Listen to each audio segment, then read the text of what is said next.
오늘 로마서 8장 26절로 30절 말씀을 통해서 성령으로 영화롭게 되는 셀교회라는 제목으로 하나님 말씀 증거하겠습니다. 우리가 소망하는 셀 공동체 29번째 시간입니다. 예수님이 이 땅에 오신 이유, 아마 대부분의 조금만 교회에 나왔던 성도들이라면 구원하기 위하여 오셨다라는 사실을 다 알 것입니다. 그래서 예수님이 십자가에 못 박혀 죽으신 것도 우리를 구원하기 위하여 하신 것이다. 이걸 우리가 다 알고 있죠. 그렇다면 성령 하나님은 왜 이 땅에 임재하셨을까요? 마찬가지입니다. 우리를 구원하시기 위해서 성령 하나님이 이 땅에 오셨습니다. 그래서 예수님의 구원의 사역에 대해서 우리에게 깨닫게 하시고 그것을 믿게 하시고 그래서 그 구원을 완성시켜 나가도록 하시기 위해서 이 땅에 오셨습니다. 교회가 존재하는 이유, 그것도 교회 안에서 우리를 구원하시기 위해서 교회가 존재하는 것입니다. 그러니까 하나님이 우리에게 주시는 모든 것, 그것은 구원이라고 말하면 딱 맞습니다. 그러기에 교회에 나와서 구원을 받지 못하면 아무것도 안 한 것입니다. 아무 소용도 없는 것입니다. 자, 그렇다면 구원이라고 하는 것은 무엇일까요? 성경 구원을 이와 같이 우리에게 설명을 합니다. 에베소서 2장 1절로 7절 우리가 한번 한 목소리 한번 읽어볼까요? 시작. 그는 허물과 죄로 죽었던 너희를 살리셨도다. 그때 너희는 그 가운데서 행하여 이 세상 풍조를 따르고 공중의 권세 잡은 자를 따랐으니 곧 지금 불순종의 아들들 가운데서 역사하는 영이라. 전에는 우리도 다 그 가운데서 우리 육체의 욕심을 따라 지내며 육체와 마음에 원하는 것을 하여 다른 이들과 같이 본질상 진노의 자녀이었더니 긍휼이 풍성하신 하나님이 우리를 사랑하신 그 큰 사랑을 인하여 허물로 죽은 우리를 그리스도와 함께 살리셨고 너희는 그 은혜로 구원을 받은 것이라. 또 함께 일으키사 그리스도 예수 안에서 함께 하늘에 앉히시니 이는 그리스도 예수 안에서 우리에게 자비하심으로써 그 은혜의 지극히 풍성함을 오는 여러 세대에 나타내려 하심이라. 자, 구원에 대해서 설명을 이렇게 하십니다. 구원이라고 하는 것은 우리가 구원받기 전에 우리의 삶의 모습은 세상 풍조를 따라서 상식적인 일들을 따라서 그렇게 살았는데 그것은 마귀가 우리에게 준 기준이었다라는 것입니다. 그 기준에 맞춰 살기 위해서 그렇게 미워하고 그렇게 다투고 또 그렇게 안타까워하면서 그렇게 인생을 산 것입니다. 그것 없으면 죽을까 봐 그렇게 허겁지겁 우리 인생을 허비하며 산 것입니다. 그러면서 마음과 육체가 원하는 욕심에 따라서 그걸 정욕이라고 말하죠. 이 욕심에 따라서 우리의 인생을 산 것입니다. 욕심대로 돼도 우리의 인생이 허무하고 욕심대로 안 되니까 또 절망하고 이게 마귀가 쳐는 그물 같은 것인데 그것이 다 저주 아래 있는 인생이었다라는 것입니다. 긍휼이 풍성하신 하나님이, 긍휼이라는 말은 우리를 불쌍히 여겨주신 하나님이 그 큰 사랑으로, 그 큰 사랑은 예수 그리스도를 이 땅에 보내주셔서 우리의 죄를 대속하여 죽게 하심으로 우리를 거기서부터 살려주셨다라는 것입니다. 살려주시고 난 다음에 우리를 예수와 함께 하늘에 앉혀주셨다라는 것입니다. 그게 구원이에요. 구원이라는 것은 이 세상에서 그냥 복작복작하면서 이 세상의 것들 앞에서 울고 짜고 넘어지고 자빠지고 그거 안 되면 또 좌절하고 자살하고 망가지고 나도 망가지고 남도 괴롭히는 그런 인생을 사는 게 아니라 거기서 건져내서 이 땅에 살면서도 영원한 천국을 누리고 있는 예수 그리스도와 함께 앉아 있는 삶, 종종걸음으로 그렇게 뛰어다니지 않는 삶, 이것을 우리에게 주신 것, 그게 구원입니다. 여러 세대에 그 은혜의 풍성함이 무엇인지를 가르쳐 주시는 것, 그게 구원의 삶이에요. 교회를 나오면서도 여전히 세상 속에 종종걸음으로 뛰어다니니까 그것이 안 될까 봐 조마조마하고 그것이 안 되니까 억울하고 그것이 되면 좀 자만하다가 또 무너지고 그런 인생, 끊임없이 욕심에 근거한 삶을 살아가는 것, 그건 아직 구원받지 못한 거예요. 구원이라는 것은 하늘에 앉아있는 삶입니다. 전혀 다른 인생의 모습. 그래서 성경은 이 구원에 대해서 이렇게 우리에게 설명을 하죠. 고린도서 5장 17절 같이 한 목소리 한번 읽어볼까요? 시작. 그런즉 누구든지 그리스도 안에 있으면 새로운 피조물이라 이전 것은 지나갔으니 보라 새 것이 되었도다. 전혀 다른 피조물이 되는 것. 그것이 구원입니다. 새 것이 되는 것. 그러니까 조금 뭘도 도와주고 조금 뭘도 어떻게 만져주고 이런 차원이 아니라 완전히 새로운 것이 되는 것. 사람의 아들, 딸이 하나님의 아들, 딸로 본질이 바뀌어지는 것. 이것이 구원입니다. 교회가 주는 것은 이 구원이에요. 그 드라마 이제 종영을 했는데 견우와 성녀라고 하는 드라마 혹시 여러분들 가운데 보신 분들이 있을지 모르겠는데 그 고등학생 여자 무당 이 고등학생 남학생을 이제 서로 이렇게 좋아하는 그런 이제 풋풋한 로맨스에 대한 내용입니다. 물론 그 무당 얘기니까 그냥 뭐 굿하고 부적 붙이고 뭐 악기 쫓아낸다 그러고 뭐 이런 내용들이 다 있어요. 근데 거기서 그 신엄마라 그러죠. 그 무당, 이 고등학교 여학생 무당을 이제 신내림을 해줬던 그 대왕 무당이죠. 신엄마가 이 고등학교 여학생 무당한테 이렇게 물어봐요. 무당은 뭐 하는 사람이야? 이렇게 물어봐요. 여러분 무당은 뭐 하는 사람 같아요? 무당은 뭐 하는 사람이야? 그랬더니 기가 막히게 그 고등학교 여학생 무당, 그 신딸이라 그러죠. 그 이렇게 대답하더라고요. 달래주는 사람이요. 그 무당은 달래주는 사람이에요. 귀신도 달래주고, 씻긴 굿 해주고, 그래서 귀신도 하늘나라로 보내는 천도제 해주고, 부적 붙이고, 굿하고, 그 달래주는 거예요. 제가 가끔 설교하다가 무당 굿하듯이 교회 나오지 마세요. 이런 얘기합니다. 저 위로해 주세요. 저 좀 달래주세요. 저 힘들어요. 그게 무당 굿하는 거예요. 그럼 교회는 뭐 하는 곳이에요? 물론 그 드라마에서 교회는 뭐 하는 곳이냐 이런 얘기는 안 물어봤지만 교회는 뭐 하는 거예요? 우리가 좀 교회 나왔으니까. 교회는 뭐 하는 거예요? 교회라고 하는 것은 한자로 풀어하면 가르칠 교 모일회예요. 가르침을 받는 곳이에요. 그러기서 모인 거예요. 그러니까 교회라고 하는 것은 가르치는 곳입니다. 무당은 가르치지 않아요. 그냥 달래줘요. 그러니까 본질이 안 바뀌어요. 힘든 일 있으면 달래주고 어려운 일 있으면 위로해주고. 여러분 그것 때문에 왔습니까? 그거 지금 무당 굿하려고 온 거예요. 교회는 뭐 한 거예요? 본질을 아는 거예요. 가르침을 받아서 우리의 인생이 지금 어떻게 살아야 될 것인지 어디로 가야 될 것인지 그 본질이 바뀌어지도록 하는 것. 이것이 바로 교회예요. 예수님이 오셔서 하신 게 가장 첫 번째 뭐예요? 가르치신 거예요. 성령님이 오셔서 하신 게 뭐예요? 가르치신 거예요. 그 진리로. 성령이 오시면 우리 안에 어떤 역사가 생깁니까? 배움에 대한 열망이 생겨요. 그래서 가르침을 받아서 내가 지금 어떤 존재고 어디로 가야 되고 무엇을 해야 되는지 내가 지금 구원이 뭔지 성경을 왜 읽어야 됩니까? 배워야 되니까. 우리는 모르니까. 그러니까 전에 살던 건 다 뭡니까? 그냥 이렇게 무당굿하는 것처럼 힘들고 괴로우면 위로해 주세요. 기도 시간에도 위로해 주세요. 저 좀 제 마음 좀 만져주세요. 달래주세요. 힘드니까 좀 뭔가 도와주세요. 그러니까 다 이게 무당굿하는 것입니다. 그렇게 예수를 믿으니까 하나도 구원을 못 받는 거예요. 구원의 길로 가야 구원을 받는데 엉뚱하게 믿으니까 무당굿하듯이 믿으니까 이게 다 잘못된 것입니다. 오늘 성경 본문은 우리에게 뭐라고 말합니까? 성령께서 우리에게 구원의 역사를 어떻게 이루어 주시는지를 설명하고 있어요.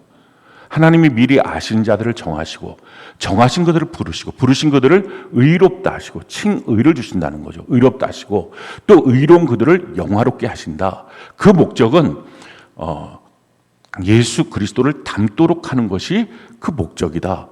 그 일을 위해서 성령께서는 말할 수 없는 탄식으로 기도하시고 또 합력하여 선을 이루도록 그렇게 인도해 주시고 계신다라는 것입니다.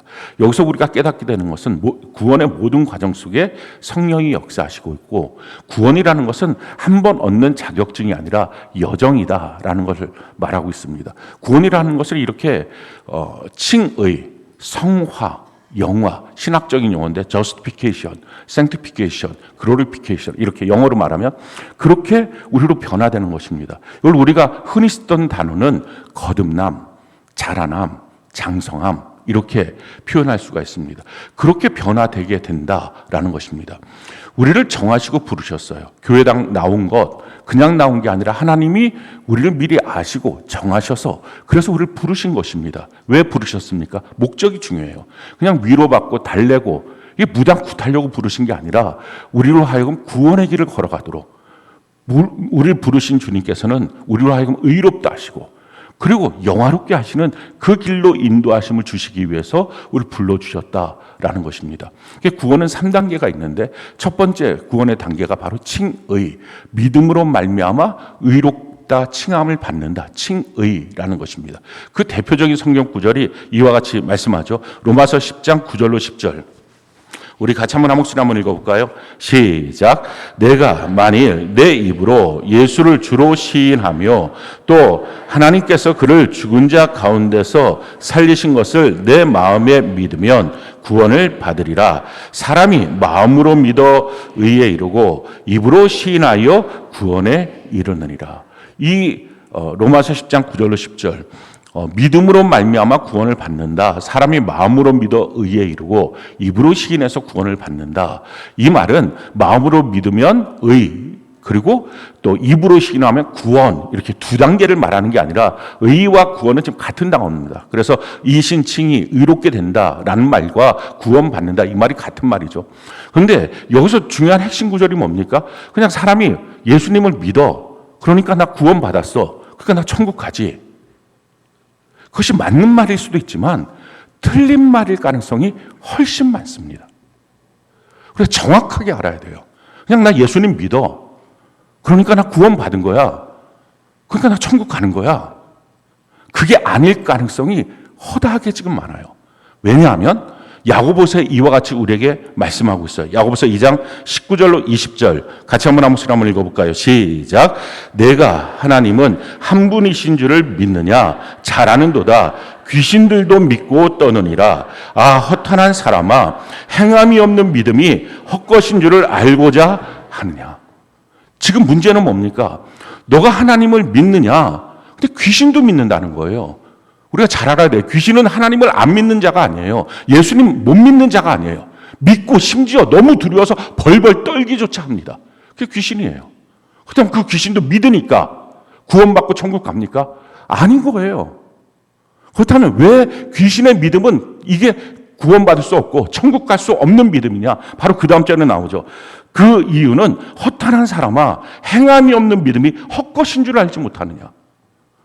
믿는다고 하는데 행함이 없어요. 삶이 안 바뀌어.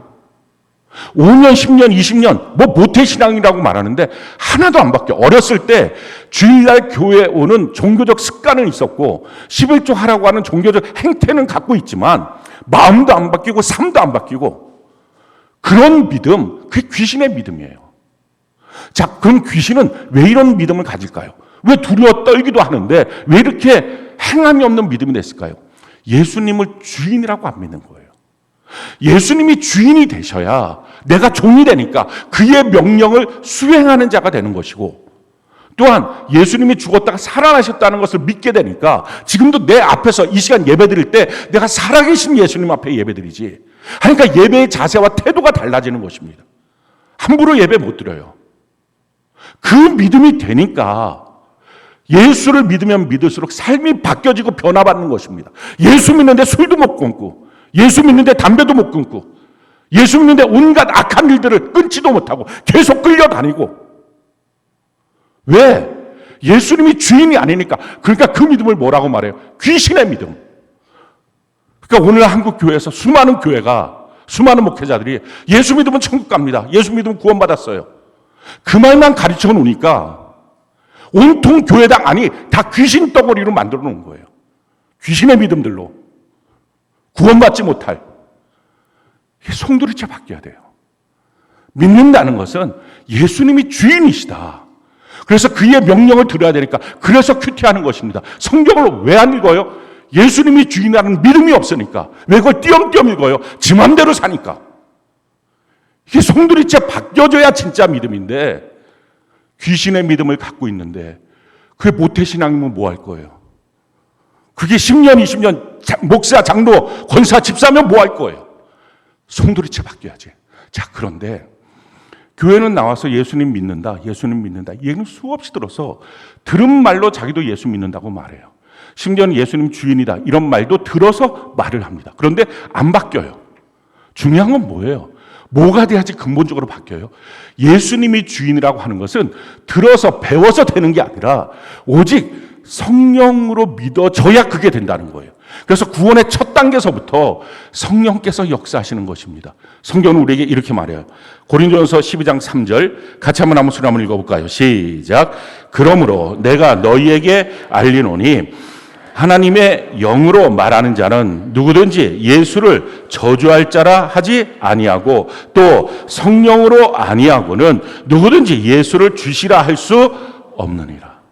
성령이 아니고서는 예수님이 주인이시다 이 말을 못해요. 그냥 배워서 하는 것으로는 소용없어요. 안 바뀌는 거예요.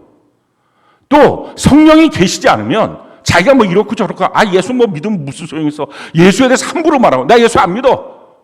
그럼 나중에 와서 왜 이렇게 말해? 농담이야. 짜증나서 그랬어. 그거 지금 성령이 없는 상태예요. 성령이 없으면 뭐가 있는 거예요? 귀신이 가득한 거예요. 영적 세계는 진공 상태는 없어요. 그러니까 지금 우리 상태가 성령으로 거듭남이 시작을 합니다. 성령이 오셔야 구원의 길이 시작을 해요. 거듭나는 것부터 성령이 오시는 것입니다. 자, 그럼 거듭나고 난 다음에 어떻게 합니까? 자라나야 되잖아요. 애가 태어나면 자라나는 것. 우리 아이들이 태어나면 자라는 것 똑같습니다. 부모의 DNA를 그대로 받고 있죠. 제가 그 오해신 여사 태어나자마자 이제 가면은 병원에서 그 아이 태어났다 이렇게 보라고 합니다. 근데 이렇게 보면 양파인 줄 알았어요, 처음에. 얼굴이 이렇게 하고 양파인 줄 알았어요. 그게 어떡하지? 이게 양파인데? 이거 사람 아닌 것 같은데? 이렇게 하다가 이게 시간이 지나면서 이게 변화되잖아요. 그 부모의 DNA가 다 나타나잖아요. 지금은 누가 봐도 거기가 거기구나 이렇게 다 알 수 있잖아요. 똑같아요.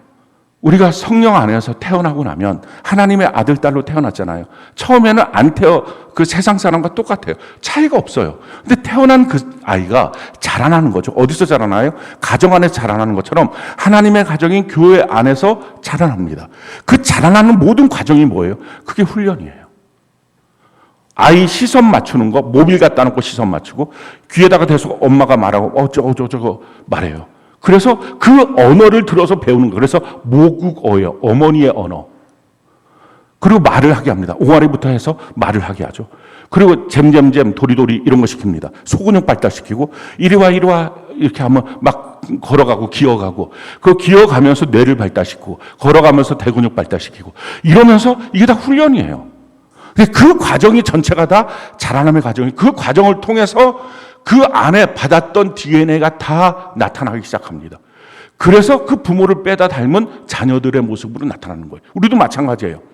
하나님의 DNA를 받았던 것이 훈련을 통해서 하나님의 가정인 교회 안에서 훈련을 통해서 그 모습이 드러나고 나타납니다. 성경은 우리에게 그것을 이렇게 말씀하죠. 에베소서 4장 13절로 16절 같이 한번 한번 읽어볼까요? 시작.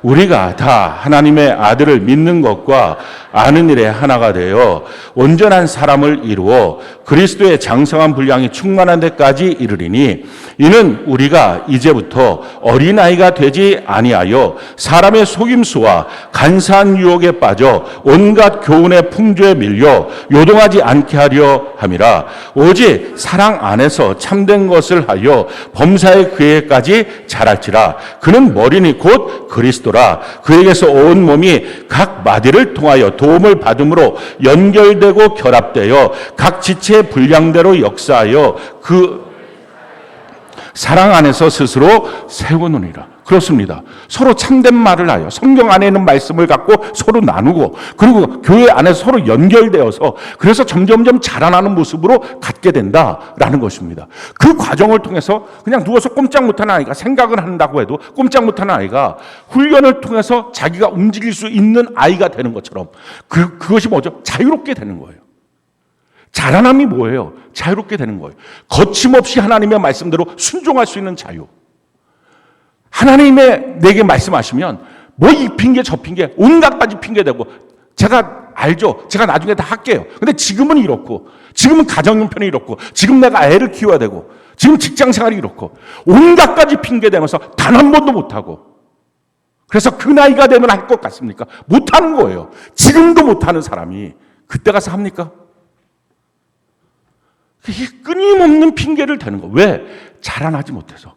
손가락 하나도 움직이지 못하고, 걸어서 움직이지도 못하고, 말도 못하고, 보지도 못하고, 듣지도 못하는 것. 훈련이 전혀 안 되는 상태. 자유롭다는 게 뭡니까? 자유롭게 자기의 몸을 쓰는 거예요. 주의 명령이 있을 때. 자유롭게 자기의 입술을 쓰는 거예요. 자유롭게 자기의 마음을 쓰는 것입니다. 그래갖고 움직여서 하나님의 뜻이 이루어지도록 하는 것. 성령이 계신 곳에는 자유함이 있다. 이게 자라남의 과정이에요. 성경이 우리에게 이렇게 말하죠. 고린도서 3장 17절. 우리 같이 한번 한번 읽어볼까요? 시작. 주는 영이시니 주의 영이 계신 곳에는 자유가 있느니라. 그렇습니다. 성령이 계시면 우리 훈련하고 단련시켜서 마침내 내 몸을, 내 마음을, 내 생각을 하나님의 뜻대로 거침없이 순종할 수 있도록 사용하도록, 죄를 이기고 말씀을 이루어가는 삶이 되도록 자유하게 된다라는 것입니다. 이 자유하게 되는 이 과정이 하나님을 닮아가는 과정이라서 거룩함이라고 말해요. 성화, 거룩하게 되어간다. 세상과 구별돼서 하나님을 닮아가는 삶의 모습이 된다라는 것입니다. 이게 다 성령으로 이루어지는 사역이에요. 베드로전서 1장 2절. 우리 같이 한번 목소리 한번 읽어볼까요? 시작. 곧 하나님 아버지의 미리 아심을 따라 성령이 거룩하게 하심으로 순종함과. 그렇습니다. 성령으로 이것이 다 이루어지는 삶의 모습입니다. 그러니 거듭나는 것도 성령으로 거듭나고 자라나는 것도 성령으로 자라날 수 있습니다. 성령은 어떻게 하면 구합니까? 구하는 거예요. 찾는 거예요. 두드리는 거예요. 끊임없이 하나님 앞에 기도하는 거예요. 성령님 내 마음에 임재해달라고. 성령 받기가 쉽습니까? 어렵습니까? 쉽기도 하고 어렵기도 해요. 안 구하는 사람한테는 평생 가도 못 받는 것. 그러나 제대로 구하는 사람은 바로 받을 수 있는 것. 지금 여러분들 셀에 들어가면, 좀 이따 제가 셀 예배 드릴 텐데, 셀에 들어가면 한 셀마다 최소한 한 명 이상은 성령 받았어요. 그도 받는 성령, 왜 나는 못 받아요? 못 구하니까, 안 구하니까, 제대로 안 구하니까, 관심이 다른 데 있으니까. 바뀌어져야 돼요. 근본적으로 성령이 없으면 아무것도 아닌 거예요. 아까 말씀드린 것처럼 무당이 뭐 하는 거 달래주는 것. 무당 굿하듯이 교회 나와서 저 위로해 주세요, 달래주세요. 주님을 위로해 주십니다. 주님을 도와주십니다. 언제 도와주십니까? 성화의 과정 속에 도와주시는 거예요. 제대로 가도록. 이 훈련의 과정이 제대로 이루어지도록. 구원은 상관없이 그냥 도와주세요. 내 마음 힘들어요. 공부해요. 와주세요. 그런 건 없어요. 우리 신앙생활 제대로 알아야 돼요. 구원이 없는데 도와주면 뭐 할 거예요? 구원이 없는데 위로 받으면 뭐 할 거예요? 어차피 이 땅에서 썩어져 없어질 것을. 영원한 천국을 위하여 내가 변화되도록 도와주신 하나님. 함께 하시고 위로하시고 우리를 붙들어 주신 하나님. 그래서 성령 안에서 우리가 점점점 자라나는 것입니다. 이 자라남이 마침내 장성함, 완성돼요. 그 완성, 구원의 완성, 그것을 영화, 글로리피케이션이라고 말합니다. 영광스러운 모습으로 바뀌어진다는 거죠. 그 영화의 모습을 우리가 세 가지 부분으로 나누어 볼 수 있어요. 첫 번째 부분은 우리의 삶의 모습이 영화, 구원의 완성이 이루어져야 합니다. 성경 것을 우리에게 이렇게 말합니다. 에베소서 1장 4절로 8절, 11절로 13절 우리 같이 한번 목소리 한번 읽어볼까요? 시작. 곧 창세 전에 그리스도 안에서 우리를 택하사 우리로 사랑 안에서 그 앞에 거룩하고 흠이 없게 하시려고 그 기쁘신 뜻대로 우리를 예정하사 예수 그리스도로 말미암아 자기의 아들들이 되게 하셨으니 이는 그가 사랑하시는 자 안에서 우리에게 거저 주시는 바 그의 은혜의 영광을 찬송하게 하려는 것이라. 우리는 그리스도 안에서 그의 은혜의 풍성함을 따라 그의 피로 말미암아 속량 곧 죄사함을 받았느니라. 이는 그가 모든 지혜와 총명을 우리에게 넘치게 하사 모든 일을 그의 뜻의 결정대로 일하시는 이의 계획을 따라 우리가 예정을 입어 그 안에서 기업이 되었으니 이는 우리가 그리스도 안에서 전부터 바라던 그의 영광의 찬송이 되게 하려 하심이라. 그 안에서 너희도 진리의 말씀 곧 너희의 구원의 복음을 듣고 그 안에서 또한 믿어 약속의 성령으로 인치심을 받았으니 영화의 모습까지 나아가는 것, 이것이 성령의 역사, 성령의 인치심으로 가능해진다 하는 거예요. 거듭나고 자라나고 완성되는 것, 성령 하나님의 역사예요.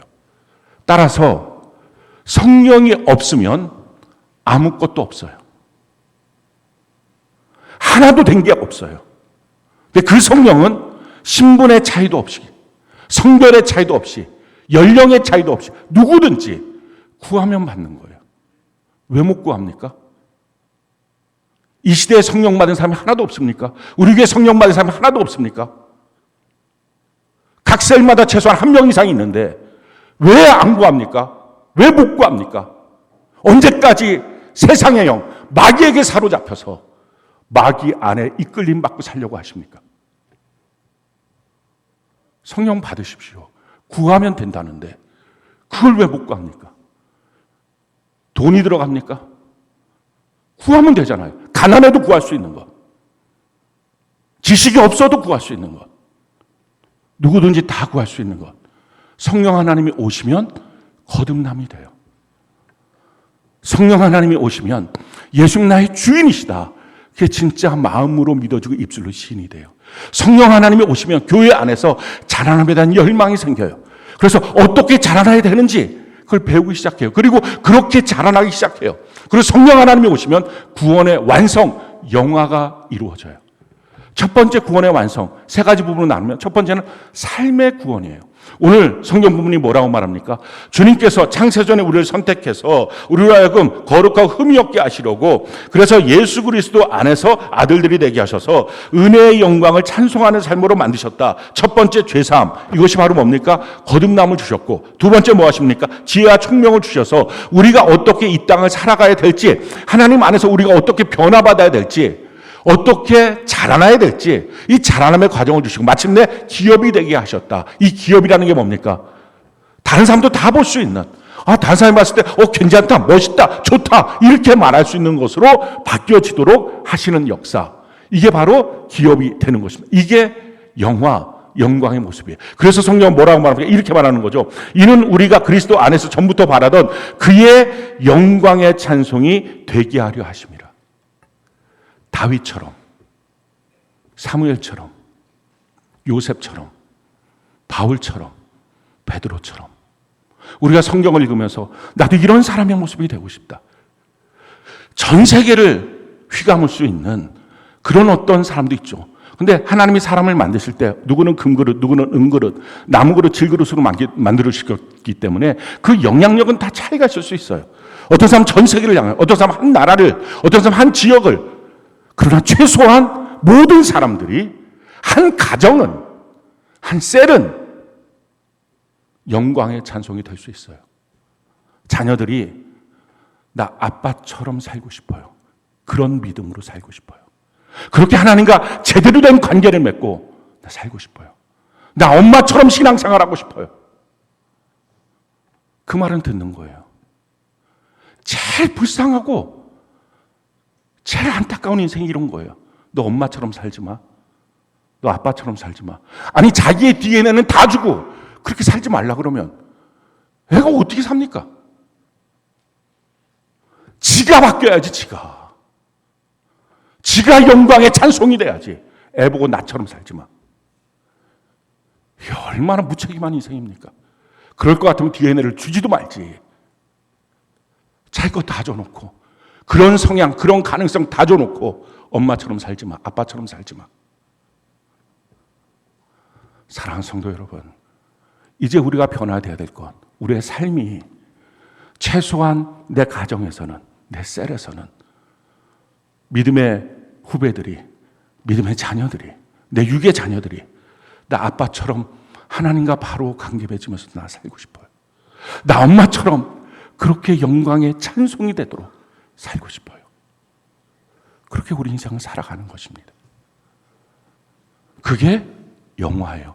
이 땅에서 이루어지는 거예요. 죽어서 천국 가서 이루어지는 게 아니라 이 땅에서. 그래서 이 땅에서 베드로처럼 바울처럼 다윗처럼 요셉처럼 사무엘처럼 그렇게 살았던 성경의 인물들처럼 우리도 마찬가지로 우리 이 땅의 손양원 목사님처럼 주기철 목사님처럼 그렇게 우리도 이 땅에서 그 영광의 찬송이 되도록 각 가정마다 저는 제가 최고로 존경하는 분 저희 아버지예요.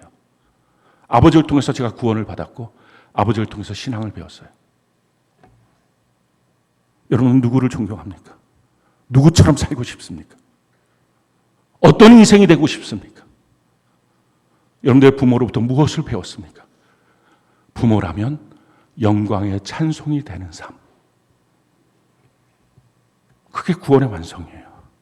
우리가 이 땅에 살면서 그것을 이루는 것. 아니 얼마나 신앙이 개판이면 지 자녀 하나도 구원 못 시킵니까?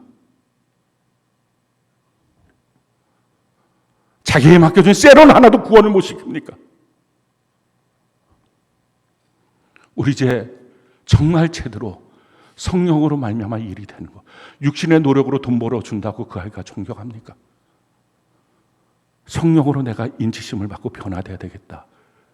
결단하고 오늘 이 예배 시간에 성령님 임재하셔서 내 영혼을 변화시켜 주셔서 내가 이 영광의 찬송이 되게 찬송을 부르며 살다가 이제는 그 영광의 찬송 그 제목이 되도록 하나님 내 인생을 바꾸어 주옵소서. 우리 이렇게 간절하게 기도하고 그것을 위하여 신앙생활하는 저와 여러분 되는 은혜가 넘치기를 바랍니다. 두 번째, 우리가 영화가 되는 것. 그것은요, 우리 마음이 바뀌어지는 거예요. 성경은 이렇게 우리에게 말하고 있어요. 베드로전서 1장 9절. 우리 같이 한 목소리 한번 읽어볼까요? 시작. 믿음의 결국 곧 영혼의 구원을 받음이라. 신앙의 결국이 뭐예요? 신앙의 목적이 뭐예요? 영혼의 구원, 마음의 구원을 받는 것이다 라는 것입니다. 그렇다면 우리 마음이 구원의 완성이 되는 마음은 어떤 마음입니까? 성경은 우리에게 이렇게 말하고 있어요. 빌립보서 2장 2절로 5절 같이 한 목소리 한번 읽어볼까요? 시작. 마음을 같이하여 같은 사랑을 가지고 뜻을 합하며 한 마음을 품어 아무 일에든지 다툼이나 허영으로 하지 말고 오직 겸손한 마음으로 각각 자기보다 남을 낮게 여기고 각각 자기 일을 돌볼 뿐더러 또한 각각 다른 사람들의 일을 돌보아 나의 기쁨을 충만하게 하라. 너희 안에 이 마음을 품으라. 곧 그리스도 예수의 마음이니. 그래 예수의 마음으로 바뀌어지는 거예요. 그 예수의 마음이 어떤 마음입니까? 마음을 같이 할 수 있는 마음. 여러분 셀에 모입니까? 너는 너 나는 나. 그거 아직 안 바뀐 거예요. 가정 안에서 한 마음이 되는 것. 같은 마음이 되는 것. 두 번째 뭡니까? 예수의 마음은 아무 일에든지 다툼이나 허영으로 하지 말고 겸손한 마음. 그 사람을 자기보다 더 높은 사람, 괜찮은 사람이라고 인정해 주는 것. 어디다 대고 너가 나한테 이런 식으로 말해? 그렇지 않는 것. 자기보다 그를 더 괜찮은 사람이라고 인정해 주는 것. 그 마음. 세 번째 뭡니까? 자기를 돌볼 뿐더러 다른 사람들의 일을 돌볼 수 있는 마음. 어떤 사람들은 자기 것만 잘하면 되지 뭐. 남의 거는 지가 할 문제지. 아니요. 내 옆에 사람까지 돌보아 주시는 그 마음. 그게 예수의 마음이에요. 이렇게 우리의 마음이 바뀌어져야 돼요. 다른 사람을 돌볼 수 있는 넓은 마음. 다른 사람을 더 높이 여길 수 있는 낮은 마음. 그리고 한 마음이 될 수 있는 서로 간에 연결될 수 있는 그 마음. 그 마음을 갖도록 하는 것. 지금 우리의 마음은 어떻습니까? 우리의 마음은 한 마음입니까? 한 마음이 되고 있습니까? 그걸 주님이 성령께서 그걸 이루어 주세요. 그러니까 성령이 그 마음을 내 마음에 이루어지도록 자꾸 내 마음을 성령 안에서 다듬어가고 바꿔가는 것입니다. 세 번째는요. 몸의 영화예요. 몸 자체가 완전히 바뀌어지는 거예요. 첫 번째, 두 번째 삶의 영화, 마음의 영화는 이 땅에서 이루어지는 것입니다. 그래서 이 땅에서 다른 사람들, 최소한 자기 가정에서만큼, 최소한 자기 셀에서만큼은 나 저 사람처럼 예수 믿고 싶어요. 저 사람 보니까 정말 예수 믿는 것이 너무 영화로워요. 영광스러워요. 그 말을 듣도록 이 땅에서 사는 것입니다. 그리고 세 번째, 몸의 변화. 이것은 죽어서 천국에 들어갈 때 나타나는 현상이에요. 성경은 우리에게 이와 같이 말씀을 합니다. 고린도서 15장 43, 44, 51. 우리 같이 한번 목소리 한번 읽어볼까요? 시작.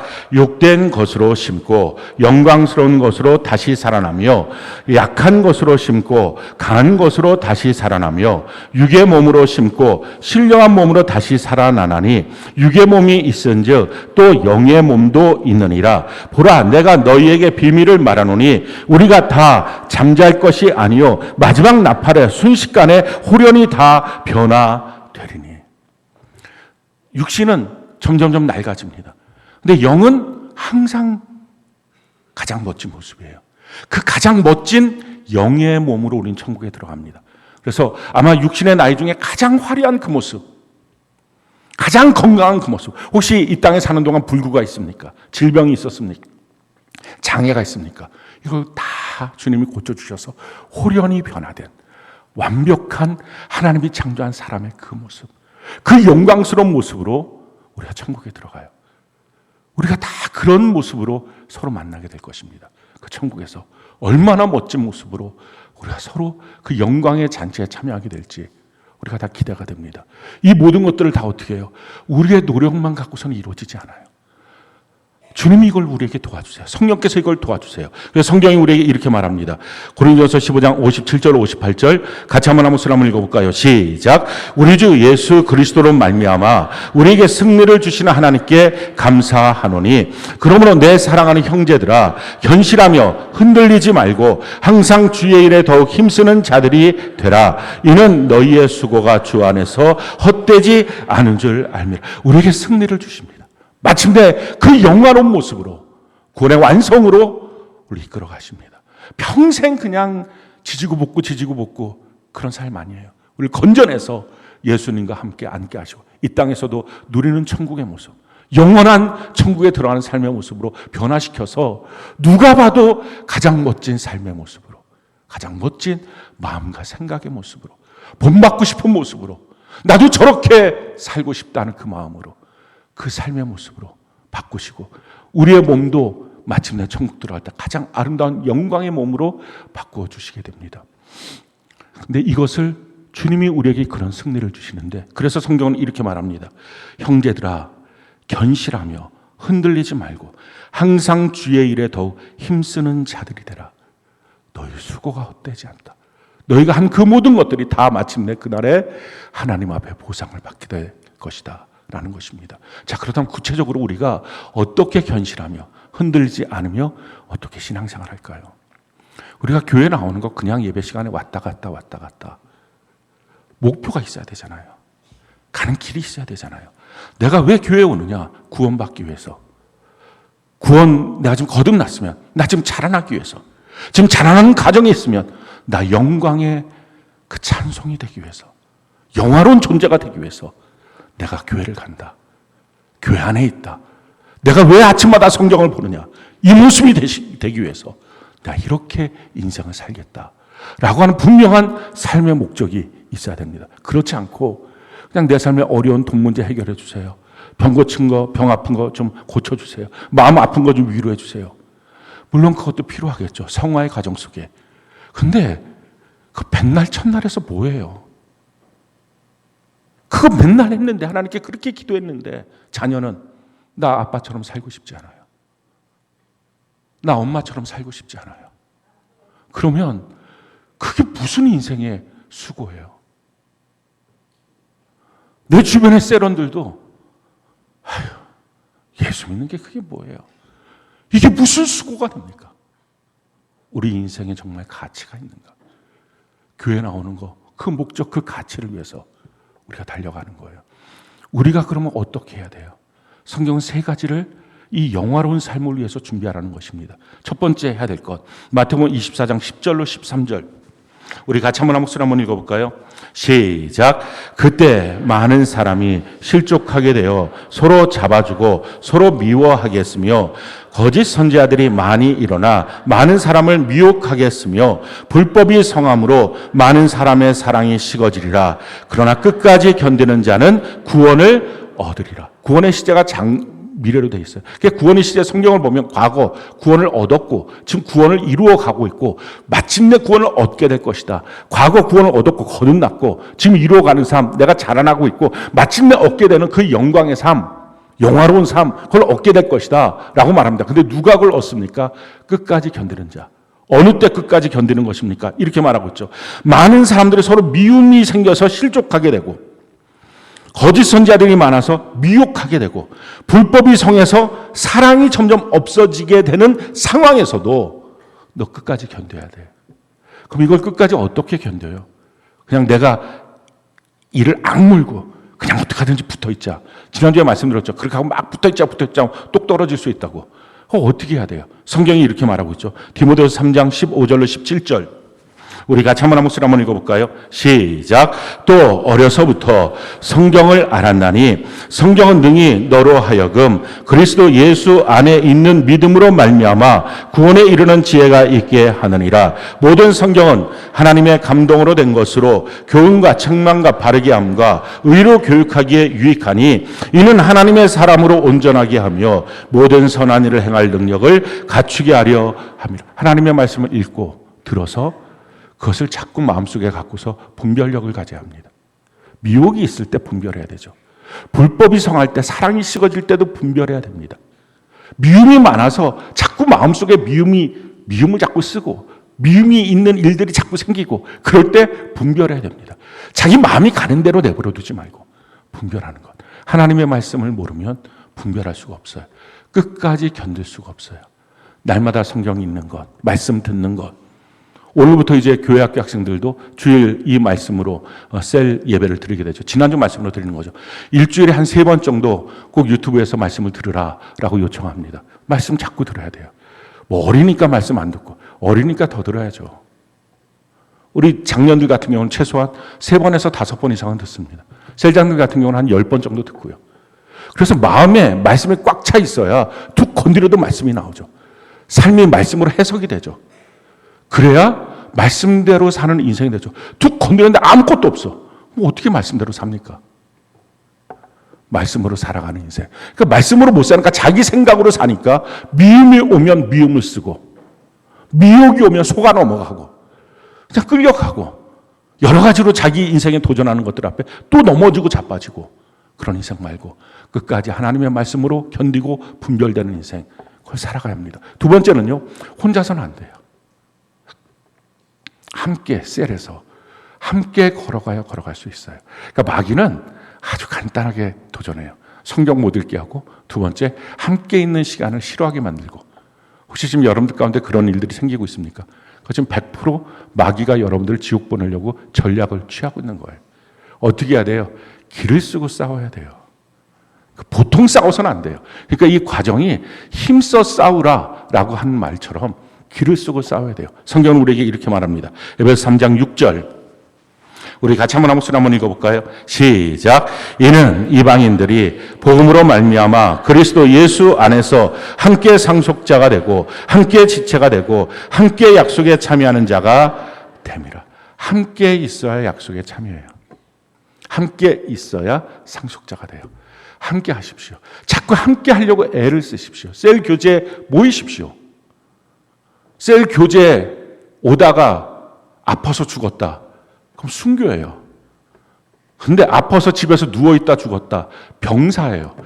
뭘 택하겠어요? 가능하면 순교 쪽으로 여러분들 인생의 궤도를 잡는 은혜가 넘치기를 바랍니다. 자, 세 번째는요. 고비가 있잖아요. 그 고비가 있을 때마다 영광을 보세요. 그럼 넘어가요. 그게 하나님이 우리에게 가르쳐 주신 방법이에요. 성경이 이렇게 말해요. 고린도서 3장 18절. 우리 같이 한번 한 목소리 한번 읽어볼까요? 시작. 우리가 다 수건을 벗은 얼굴로 거울을 보는 것 같이 주의 영광을 보매 그와 같은 형상으로 변화되어 영광에서 영광에 이르니 곧 주의 영으로 말미암음이니라. 자꾸 영광을 보면 주의 영광의 그 형상으로 변화돼서 영광으로 자꾸 나간다는 거예요. 영광으로. 힘들고 어려울 때마다 영광을 보십시오. 이게 모세가 했던 거예요. 모세가 시내산에 올라가서 하나님의 십계명을 받아갖고 왔어요. 그 사이에 보니까 이스라엘 백성들이 금방 변심해서 황금 송아지, 그건 애굽에서 섬겼던 우상신이거든요. 그리고 바로 돌아갔어요. 황금 송아지를 섬기고 있어요. 뭐 이런 인간들이 다 있나. 뭐 그렇게 대단하게 막 10가지 재앙 내리고 홍해를 가르고 기적이 베풀어지고 막 그런 일이 생겼는데 어떻게 이렇게 3개월 만에 다시 또 황금 송아지 섬기지? 뭐 이런 인간이 있지? 낙심이 되죠. 근데 그 모습을 보고 그래갖고 거기서 하나님의 편에 설자 나와라. 그때 레위인들이 나서 칼을 차고 다 죽여라. 3,000명을 죽였어요. 하루아침에 형제 자매들을 막 그냥 앞에 설치고 있는 사람들 다 죽인 거예요. 그런 모습을 보면서 낙심이 되어 있는데 하나님이 거기다 설상가상 이렇게 말합니다. 난 안 갈래. 너 혼자 백성들 데리고 가. 이 백성들이 너무 못돼 처먹어서 내가 올라가다가 다 죽일 것 같다. 난 안 갈래. 그러니까 모세가 이게 뭐예요? 백성들은 개판. 하나님은 속상하다고 안 가신다 그러고. 그럼 모세 혼자 속된 편으로 독박 이런 거잖아요. 그리고 이 200만을 그것도 한두 명에 200만을 끌고 올라가라 하는 거예요. 간신히 하나님께 기도합니다. 하나님, 차라리 내 이름을 생명책에 지워주세요. 이게 성도가 이 기도를 할 정도 되면 이게 보통 각오가 아니에요. 하나님, 저 차라리 지옥 보내주세요. 그럴 바에는. 이 정도 기도를 합니다. 그랬더니 하나님이 알았다. 내가 같이 가겠다. 그렇게 말씀하셔도 이미 마음은 천길 만길 다 갈라져 버렸어요. 천갈래 만갈래. 그냥 마음이 어떻게 일어설 힘이 없어요. 근데 그때 모세가 했던 딱 한마디의 기도예요. 그 모세가 이렇게 기도를 합니다. 출애굽기 33장 18절. 우리 같이 한번 한번 읽어볼까요? 시작. 모세가 이르되 원하건대 주의 영광을 내게 보이소서. 이 기도예요. 너무 마음이 다 무너졌어요. 앞으로 한 걸음도 나갈 힘이 없어요.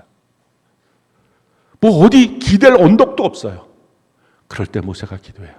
하나님의 영광을 내게 보여주세요. 주의 영광을 보면 내가 다시 힘을 얻을 수 있겠어요. 주님이 그 영광을 보여주시죠. 우리도 마찬가지예요. 힘들 때 어떡합니까? 주님의 영광을 봐야 돼요. 그 영광이 어디 있어요?